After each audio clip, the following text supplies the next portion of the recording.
की भारत माता की।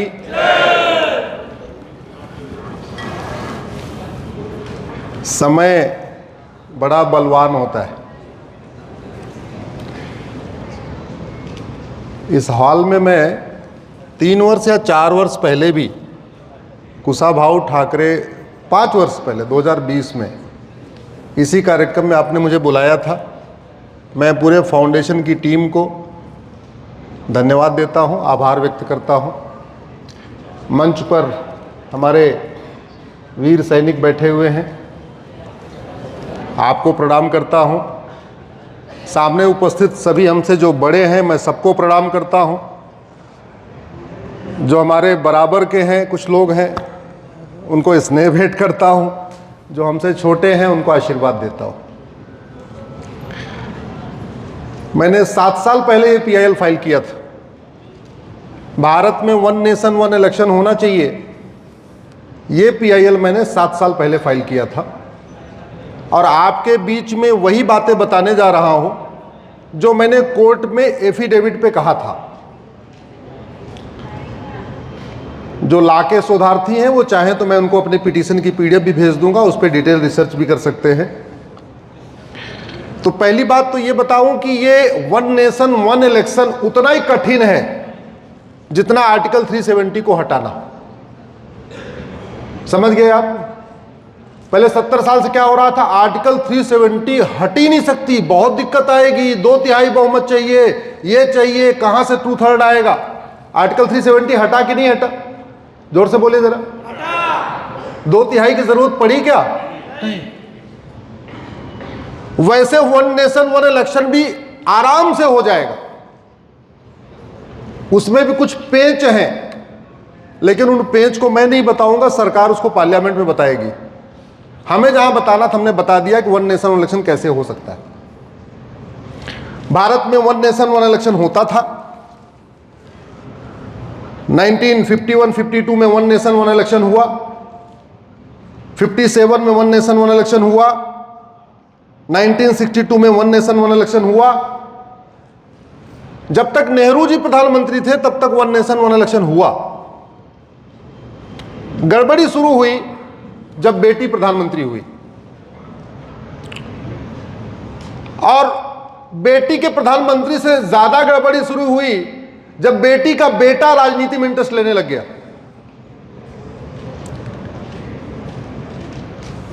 बेटी का बेटा एक जगह गया था राज्य में घूमने, मुख्यमंत्री ने रिसीव किया। सोचिए क्या प्रोटोकॉल था कि प्रधानमंत्री का बेटा आ रहा है, उसकी कोई पोस्ट नहीं है, लेकिन रिसीव कौन करने आ रहा है? मुख्यमंत्री।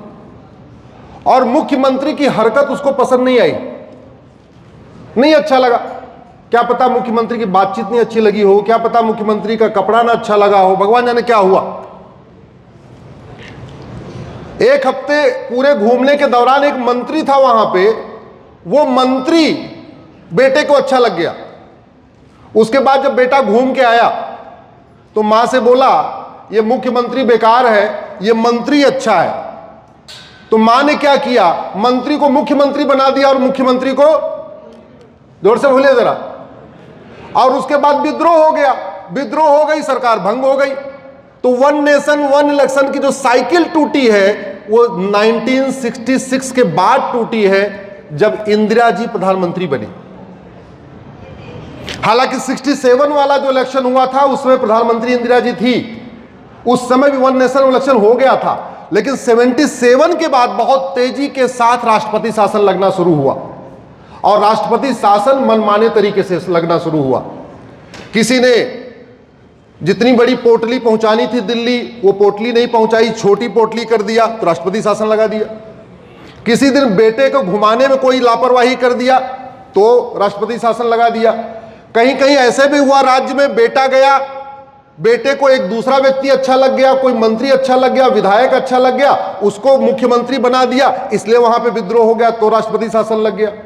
तो पूरा का पूरा भारत की जो साइकिल डिस्टर्ब हुई वो उस वजह से हुई। हम जब 1 नेशन 1 इलेक्शन की बात करते हैं तो बहुत एक छोटी चीज की बात करते हैं कि इससे जी पैसा बच जाएगा। मेरा मानना है कि पैसा व्यक्तिगत मेरे लिए उसकी कोई इंपॉर्टेंस ही नहीं है। अरे 5,000 करोड़ बच जाएगा, 10,000 करोड़ बच जाएगा, 15,000 करोड़ बच जाएगा, 20,000 करोड़ बच जाएगा।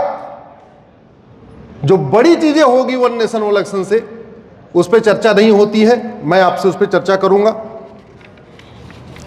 भारत में नहीं, दुनिया के 48 देशों में वन नेशन वन इलेक्शन होता है, और दुनिया के 48 देशों में केवल वन नेशन वन इलेक्शन नहीं होता, संडे को इलेक्शन होता है।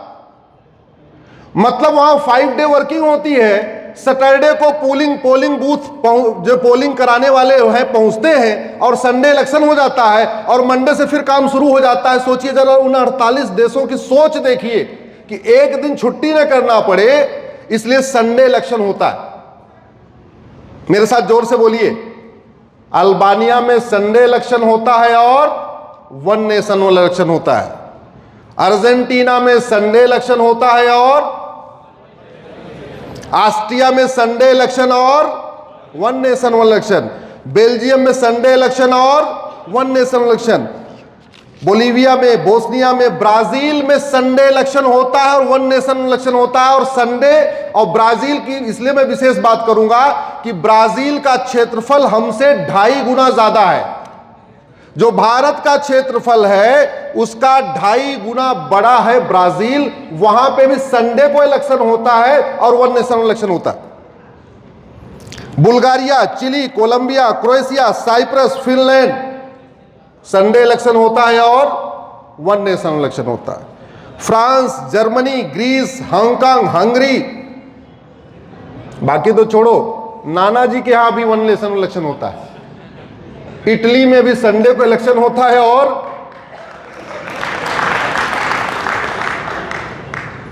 Japan, Luxembourg, Malaysia, Mexico, Poland, पुर्तगाल, रोमानिया और रूस में भी संडे को इलेक्शन होता है और वन नेशन इलेक्शन होता है। रूस का विशेष ध्यान रखिए, रूस भारत का 5 गुना बड़ा है, ब्राजील भारत का 2.5 गुना बड़ा है और रूस भारत का 5 गुना बड़ा है। और वहां पे भी संडे इलेक्शन होता है और वन नेशन इलेक्शन होता है। और रूस में चुनाव कराना बहुत ही कठिन है, क्योंकि हमारे यहां कुछ एरिया में बर्फ गिरती है, कुछ एरिया में -4-5 टेम्परेचर जाता है, और रूस में बहुत बड़े एरिया में -20, -25 तक टेम्परेचर जाता है। ऑस्ट्रेलिया में संडे को इलेक्शन होता है, वन नेशन इलेक्शन होता है। ऑस्ट्रेलिया का क्षेत्रफल हमसे 2.5 गुना ज्यादा है। Spain, Sweden, Switzerland, Thailand, Turkey, Ukraine, Uruguay, Venezuela, ऐसे 48 देश हैं जहां संडे को इलेक्शन होता है, वन नेशन वन इलेक्शन होता है। जो सबसे बड़ा फायदा होगा, जो समाज के लिए भी फायदा होगा, राष्ट्र के लिए भी फायदा होगा, आर्थिक गतिविधियों के लिए भी फायदा होगा,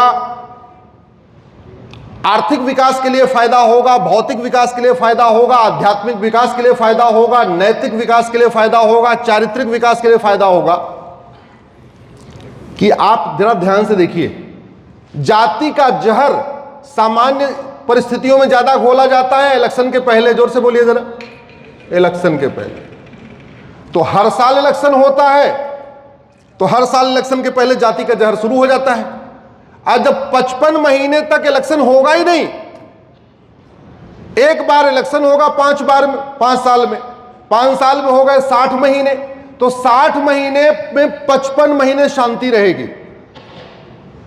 केवल 5 महीने में जाति का जहर भी घुलेगा, भाषा के जहर भी घुलेगा, क्षेत्र का भी जहर घुलेगा, साड़ी वाड़ी भी बटेगी, शराब वराब भी बट जाएगी, जितने और भी काम होने वो एक बार हो जाएंगे 5 साल में, कम से कम हर साल तो नहीं होगा।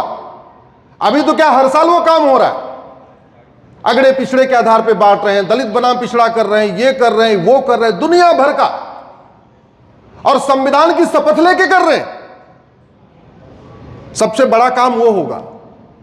दूसरा क्या काम होगा, अंग्रेजों ने कानूनों के जरिए एक लाक्षागृह बना दिया भारत में, और अंग्रेजों के लाक्षागृह में काफी कुछ तो काम हो चुका है। मैं धन्यवाद दूंगा वर्तमान सरकार को, मोदी जी को धन्यवाद दूंगा, जिन्होंने पिछले 10 वर्ष में 1,500 कानून खत्म किए हैं, लेकिन अभी 222 कानून और बाकी हैं। और वो जो 222 कानून बाकी हैं उसमें वक्फ एक्ट भी है, प्लेस ऑफ वर्शिप एक्ट भी है, और भी सारी चीजें हैं जो पहले अंग्रेजों के समय कुछ और थी, बाद में कुछ और हो गई। इनको बदलने के लिए पार्लियामेंट का सत्र चलाना पड़ेगा। अभी क्या हो रहा है, लगातार चुनाव है तो सांसद विधायक को बूथ सम्मेलन भी करना है, सांसद विधायक को पिछड़ा सम्मेलन, अगड़ा सम्मेलन, दलित सम्मेलन, ये सम्मेलन वो सम्मेलन भी करना है, लगातार गुड़ा भाग करते रहना है।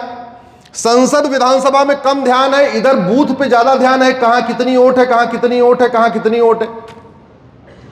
वन नेशन वन इलेक्शन होगा तो 55 महीने तक संसद का सत्र भी बढ़िया चलता रहेगा, क्योंकि इस क्षेत्र में ज्यादा ध्यान नहीं देना है। जो लोग राजनीति में बड़े इंटरेस्टेड हैं उनके लिए भी फायदामंद है। अभी क्या होता है, कुछ वरिष्ठ लोग विधानसभा हार जाते हैं तो लोकसभा पहुंच जाते हैं, लोकसभा हार जाते हैं विधानसभा पहुंच जाते हैं, वो कहीं न कहीं अपना गुड़ा भाग कर लेते हैं। 5 साल में एक बार चुनाव होगा तो पॉलिटिकल पार्टियों के लिए मजबूरी है सबसे बेस्ट कैंडिडेट छांट के ले ले, क्योंकि एक बार ये हारा तो मामला गया, तो 5 साल तक गया तो गया।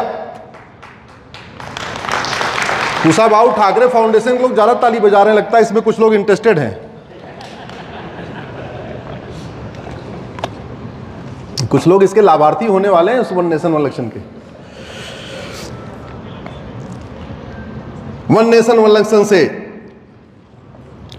मजहबी उन्माद खत्म होगा, वन नेशन वन इलेक्शन से भ्रष्टाचार खत्म होगा, वन नेशन वन इलेक्शन से अपराध खत्म होगा, वन नेशन वन इलेक्शन से काला कारोबार चलता है इलेक्शन टाइम में वो खत्म होगा। और वन नेशन वन इलेक्शन पे लगातार रिपोर्ट आ रही है। 1983 में इलेक्शन कमीशन ने पूरे देश में चर्चा करने के बाद कहा था वन नेशन इलेक्शन होना चाहिए। 1999 में लॉ कमीशन ने कहा वन नेशन इलेक्शन होना चाहिए। 2015 में पार्लियामेंट्री कमेटी ने कहा वन नेशन इलेक्शन होना चाहिए। और मैं भी कह रहा हूं वन नेशन इलेक्शन होना चाहिए, क्योंकि 222 अंग्रेजी कानून अभी भी बचे हुए हैं, उनको बदलना जरूरी है। अगर एक भी अंग्रेजी कानून छूटा तो भारत के लिए बहुत बड़ी मुसीबत रहेगी। और 1950 के बाद 2014 तक लगातार भारत को लूटने, बांटने और भारत को बर्बाद करने के लिए कानून बनाए गए हैं, उनको भी बदलना पड़ेगा। वो तभी बदल सकते हैं जब बाकायदा रेगुलर वे में सत्र चलता रहे, रेगुलर वे में पार्लियामेंट फंक्शन करती रहे। संसद साल में 3 सत्र चला के आप अंग्रेजी कानून और कांग्रेसी कानून को खत्म नहीं कर सकते। आपको साल में कम से कम 6 सत्र चलाना पड़ेगा। इतना पूरा बंडल है, कुछ तो बंडल में ही लेके आया हूं, देख रहे हो, वैसे ये थोड़ा सा, इतना सारा बंडल है। भारत विरोधी, सनातन विरोधी, हिंदू विरोधी कानूनों का पूरा बंडल है, और इन बंडलों को एक झटके में नहीं खत्म कर सकते, उनकी पूरी चर्चा करना पड़ेगा। वक्फ एक्ट पे चर्चा हो रही है, आपने देखा होगा, प्लेस ऑफ वर्शिप एक्ट पे चर्चा हो रही है, माइनॉरिटी मेजॉरिटी पे चर्चा हो रही है। ऐसा भारत विरोधी कांग्रेस ने 50 कानून बनाए हैं। अंग्रेजों ने तो 100% देश को लूटने और बांटने के लिए कानून बनाए थे। तो उन कानूनों को बदलने के लिए क्या करना पड़ेगा? आपकी संसद चलनी चाहिए, आपकी विधानसभा चलनी चाहिए, रेगुलर चलनी चाहिए, अच्छी डिस्कशन होनी चाहिए, अच्छी क्वालिटी के लोग वहां पहुंचने चाहिए। एक और बड़ा फायदा होगा, हॉस्पिटल अच्छी हो लेकिन डॉक्टर गड़बड़ हो, बीमारी ठीक होगी क्या? जरा जोर से बोलिए जरा। आप हॉस्पिटल देख के इलाज कराते हैं, डॉक्टर देख के? डॉक्टर। अच्छा, हॉस्पिटल भी अच्छा हो, बढ़िया फर्स्ट क्लास, साफ सुथरा, और डॉक्टर भी बहुत बढ़िया हो, लेकिन दवाई गड़बड़ हो तो बीमारी ठीक होगी क्या? जोर से बोलिए जरा। नहीं। तो राजनीतिक पार्टी भी अच्छा हो, सांसद भी अच्छा हो, मुख्यमंत्री प्रधानमंत्री भी अच्छा हो, लेकिन ये दवाई गड़बड़ हो तो बीमारी ठीक होगी क्या? इस दवाई को बदलने के लिए आपको रेगुलर वे में संसद चलानी पड़ेगी, इसलिए वन नेशन वन इलेक्शन जरूरी है।